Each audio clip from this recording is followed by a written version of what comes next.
중국이 최근 발표한 2023 새 표준지도에 영유권 분쟁 지역을 모두 중국 땅으로 표기해 주변국의 반발을 사고 있습니다. 중국은 일본, 인도, 필리핀, 베트남 등과 영토 또는 영해 분쟁을 겪고 있는데요. 시진핑 체제에서 분쟁은 갈수록 격화하고 있습니다.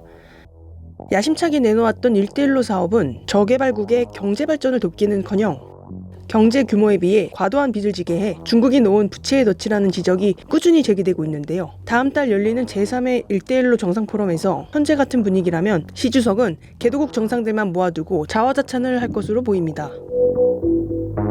중국이 주요 20개국과 아세안 등 굵직한 회의를 앞두고 표준 지도를 공개했죠. 그런데 공개된 지도에서 주변 땅을 모두 자기네 땅이라고 주장해 이웃국들의 원성을 사고 있습니다. 특히 인도 동부 지역과 북부 악사이 친구원이 중국 영토로 표기돼 인도로부터 강력한 반발을 사고 있습니다.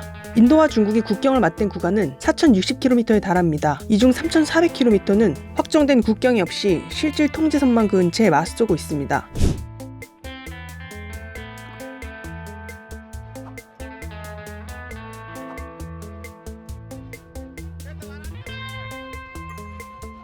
인도와 중국은 1962년 국경을 둘러싸고 전쟁까지 벌였고 지금도 중국령 악사이친과 인도령 라다크 경계를 따라 병력을 배치하고 있습니다. 1대1로는 막대한 자금력을 앞세워 중국의 서쪽인 동남아시아, 중앙아시아에서 시작해 아프리카, 유럽을 육상철도와 해상으로 잇고 미국의 앞마당인 중남미까지 파고 들어가겠다는 중국의 구상인데요. 시진핑 체제 이후 중국은 필리핀, 베트남 등과 영토 또는 영해 분쟁을 겪고 있는 만큼 1대1로 사업에도 영향을 미치고 있습니다. 2016년 당시 시진핑 주석은 필리핀의 1대1로 사업의 일환으로 240억 달러, 우리 돈으로 약 31조 원의 대규모 인프라 투자를 약속했습니다. 그러나 지금까지 양국은 단 한 건의 건설 프로젝트도 합의하지 못했는데요. 이 가운데 중국과 필리핀은 해상에서 경고방송을 하고 있는 등 아슬아슬한 충돌 상황을 꾸준히 이어가고 있습니다. 필리핀은 중국을 도발하기라도 하듯 미국의 든든한 우방으로 떠올라 중국에 맞서고 있는데요.